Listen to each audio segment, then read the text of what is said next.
Shalom, selamat siang semuanya. Shalom. Baik, puji dan syukur kita panjatkan atas kebaikan Tuhan dalam kehidupan kita, sehingga di siang hari ini kita boleh berkumpul kembali untuk merenungkan, mendengarkan kebenaran firman Tuhan. Amin. Baik, saya mengajak kita semua untuk membuka Alkitab kita dalam 1 Timotius pasal 4 ayat yang ke-12 sampai ayat yang ke-14. Sekali lagi saya ucapkan 1 Timotius pasal 4 ayat 12 sampai yang ke-14. Kita akan membacakan firman Tuhan ini secara silih berganti. Ayat yang ke-12 saya akan membacakannya, ayat yang ke-13 teman-teman semua, dan ayat yang ke-14 kita akan baca secara bersama-sama. Namun sebelumnya izinkan saya untuk membaca judul perikop yang telah diberikan oleh Lembaga Alkitab Indonesia. Tugas Timotius dalam menghadapi pengajar sesat. Ayat yang ke-12 demikian firman Tuhan. Jangan seorang pun menganggap engkau rendah karena engkau muda. Jadilah teladan bagi orang-orang percaya dalam perkataanmu, dalam tingkah lakumu, dalam kasihmu, dalam kesetiaanmu, dan dalam kesucianmu. Sementara itu sampai aku datang, berteguhlah dalam membaca kitab-kitab suci, dalam membangun dan dalam mengajar. Kita baca secara bersama-sama 3-2 ya. Jangan lalai dalam mempergunakan karunia yang ada padamu, yang telah diberikan kepadamu oleh nubuat dan dengan penumpangan tangan sidang penatua. Amin. Baik, di kesempatan kali ini saya akan memberikan tema untuk kita semua, yaitu berani tampil beda. Jikalau kita baca dari pasal sebelumnya, dari pasal 1, pasal 2 sampai pasal keempat, di sana Rasul Paulus memberitahukan kepada Timotius bahwa ketika Rasul Paulus memberikan surat 1 Timotius pada Timotius, banyak sekali pengajar-pengajar sesat, bahkan dongeng-dongeng palsu pada saat itu. Banyak sekali hal-hal yang tidak sesuai dengan apa yang diinginkan oleh Rasul Paulus, yang bertentangan dengan kebenaran firman Tuhan. Jikalau kita ambil dalam kehidupan kita pada saat ini, bahwa di era 4.0 ini banyak sekali kita melihat perubahan kehidupan manusia, bukan hanya di kalangan anak muda seperti kita, melainkan dalam semua kalangan, baik itu anak kecil, remaja, dewasa, bahkan kalangan orang tua. Salah satu faktor yang mempengaruhi kehidupan manusia pada saat ini yaitu teknologi. Teknologi semakin hari semakin canggih. Bahkan kecanggihan teknologi bukan hanya bermanfaat untuk kehidupan kita, melainkan juga bisa mempengaruhi kehidupan manusia. Kecanggihan teknologi atau teknologi tidaklah salah untuk kita gunakan, tetapi melainkan bagaimana cara kita menggunakan teknologi sesuai dengan keinginan atau kebutuhan kita masing-masing. Rasul Paulus menuliskan surat 1 Timotius ini kepada Timotius karena pada saat itu banyak sekali perubahan-perubahan yang terjadi oleh ajaran-ajaran sesat, oleh dongeng-dongeng palsu yang disampaikan oleh pengajar-pengajar sesat. Oleh sebab itu, sebagai orang yang percaya akan kebenaran firman Tuhan, anak-anak muda teologi seperti kita saat ini, bagaimana cara kita menanggapi hal tersebut? Kita harus berani tampil beda. Jangan mau sama seperti orang-orang di luar sana yang belum mengenal firman. Rasul Paulus juga menuliskan surat ini kepada Timotius. Ada 3 maksud Rasul Paulus menuliskan surat ini. Yang pertama yaitu untuk menasihati Timotius sendiri mengenai kehidupan pribadi dan pelayanannya. Dan yang kedua yaitu mendorong Timotius untuk mempertahankan kemurnian Injil dan standarnya yang kudus dari pencemaran oleh guru-guru palsu. Dan yang ketiga yaitu memberikan pengarahan kepada Timotius mengenai berbagai urusan dan persoalan dalam gereja. Oleh sebab itu, menjadi orang yang berani tampil beda, di dalam 1 Timotius pasal 4 ayat yang ke-12 sampai ayat yang ke-14 dengan mengikuti ciri-ciri yang pertama, yaitu menjadi teladan. Saya akan baca untuk kita semua dalam ayat yang ke-12. Jangan seorang pun menganggap engkau rendah karena engkau muda. Jadilah teladan bagi orang-orang percaya dalam perkataanmu, dalam tingkah lakumu, dalam kasihmu, dalam kesetiaanmu, dan dalam kesucianmu. Kenapa Rasul Paulus mengatakan supaya Timotius menjadi teladan untuk orang-orang yang ada di Efesus pada saat itu? Karena di situ banyak sekali pengajar-pengajar sesat yang tidak menjadi teladan. Paulus menegaskan Timotius agar Timotius walaupun ia masih muda, ia tetap menjadi teladan dan harus berani tampil beda daripada orang-orang di luar sana yang lebih tua daripada dia, yang tidak mengetahui kebenaran firman Tuhan. Yang pertama yaitu menjadi teladan dalam hal perkataan. Apa sih perkataan, seperti apa sih yang dimaksudkan oleh Rasul Paulus di 1 Timotius pasal 12 ini, ayat 12 ini? Yaitu perkataan yang membangun. Mari sama-sama kita buka firman Tuhan dalam Efesus pasal 4 ayat yang ke-29. Saya minta kesediaan salah satu orang untuk membacakannya. Efesus pasal 4 ayat yang ke-29. Janganlah ada perkataan kotor keluar dari mulutmu, tetapi pakailah perkataan yang baik untuk membangun di mana perlu, supaya mereka yang mendengarnya beroleh kasih karunia. Amin. Firman Tuhan ini mengajarkan kita supaya kita menjadi teladan dalam hal perkataan, yaitu sama seperti yang disampaikan oleh Rasul Paulus kepada jemaat di Efesus, yaitu perkataan yang membangun, yang memotivasi, yang membawa damai sejahtera, yang bermanfaat bagi orang lain, bukan perkataan yang sia-sia, perkataan yang menyesatkan. Amin. Amin. Dan yang kedua, menjadi teladan dalam hal apa? Tingkah laku. Tingkah laku seperti apa yang diinginkan oleh Yesus dalam kehidupan kita, yaitu tingkah laku yang sesuai dengan kebenaran firman Tuhan. Memiliki karakter Yesus adalah yang diinginkan oleh setiap orang, karena Yesuslah sumber teladan dalam kehidupan kita. Tidak ada manusia di dunia ini yang sempurna, hanya Yesus yang sempurna. Amin. Oleh sebab itu, teman-teman, bilang sama samping kiri kanan, apakah kamu sudah menjadi teladan? Apakah kamu sudah menjadi teladan? Firman Tuhan ini bukan hanya menegur Timotius, tetapi menegur kita secara pribadi, supaya kita mempersiapkan diri untuk menjadi hamba Tuhan yang menjadi teladan. Amin. Ada sebuah ilustrasi yang mengatakan bahwa di suatu sekolah ada seorang siswa yang bernama Ria.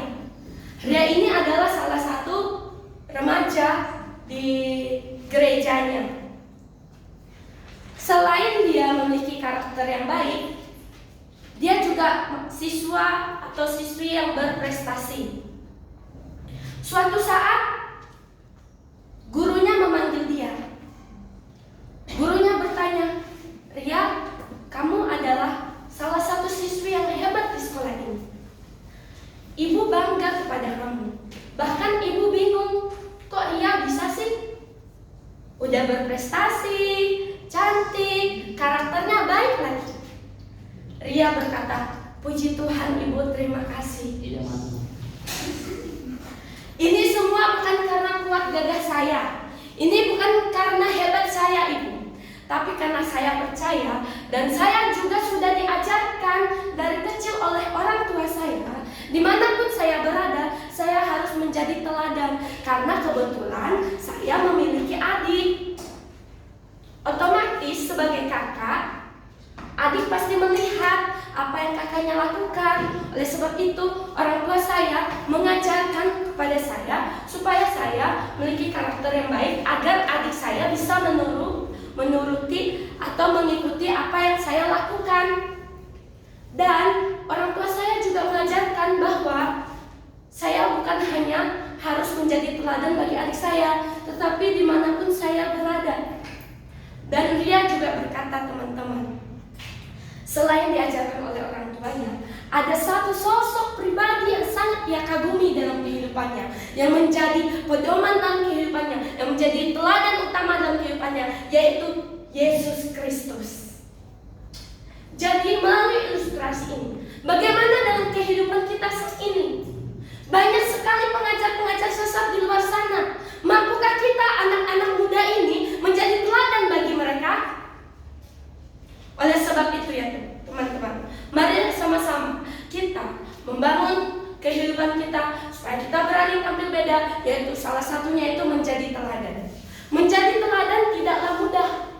Apalagi pada saat itu Timotius masih berumur muda sekali. Masih banyak orang di atasnya yang lebih tua. Begitu juga dalam kehidupan kita.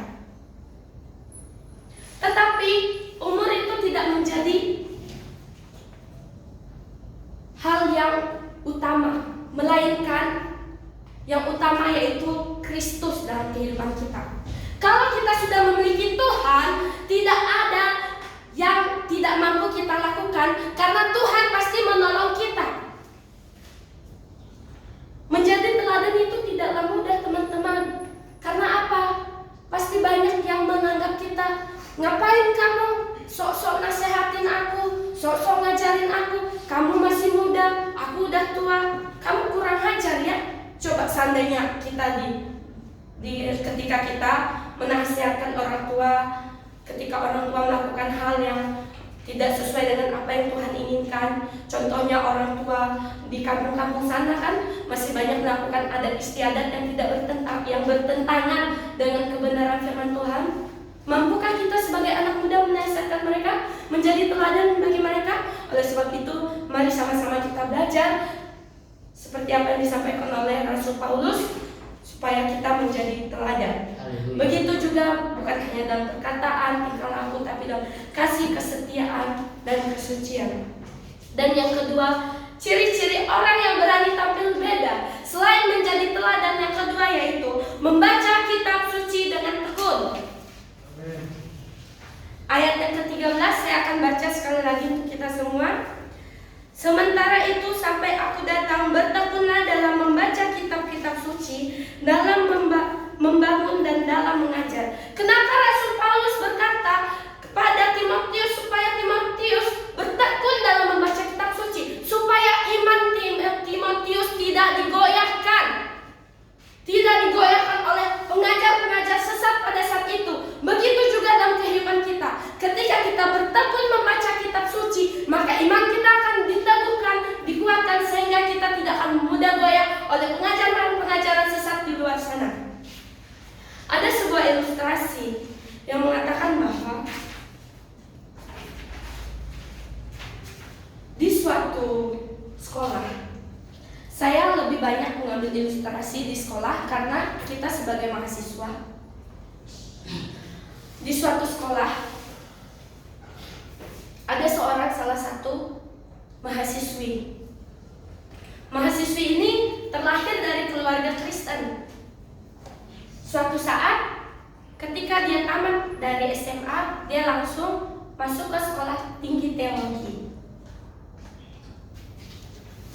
Ketika dia masuk ke sekolah tinggi teologi, di situ dia diajarkan, dibentuk, bahkan yang tadinya membaca firman Tuhan malas-malasan, tapi ketika dia masuk ke sekolah tinggi, setiap hari dia harus baca, dan dia sadar bahwa ketika semenjak dia bertekun dalam membaca kitab suci, dia memiliki perubahan, memiliki hal yang bagi dia dulu nggak mungkin, tapi sekarang mungkin. Karena apa? Karena ketekunannya membaca firman Tuhan.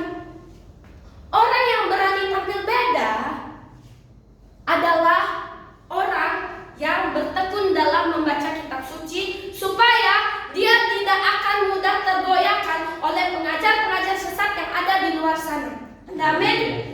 Amin. Baik, selain kita menjadi orang yang berani tampil beda dengan Yang pertama tadi menjadi teladan, yang kedua yaitu merenungkan firman Tuhan dengan tekun atau membaca kitab suci dengan tekun, dan yang ketiga yaitu menggunakan karunia dengan baik atau menggunakan karunia yang ada. Setiap orang yang telah dipilih Tuhan, pasti Tuhan berikan karunia. Karunia yang Tuhan berikan kepada kita berbeda-beda. Ada yang bisa musik, ada yang memiliki suara yang baik, bahkan ada yang pintar dalam mengajar. Tetapi sebagai orang yang takut akan Tuhan, yang lebih utamanya yaitu bagaimana cara kita menggunakan karunia yang kita miliki. Apakah untuk kesenangan kita? Apakah untuk kepentingan kita? Atau untuk hormat kemuliaan bagi nama Tuhan?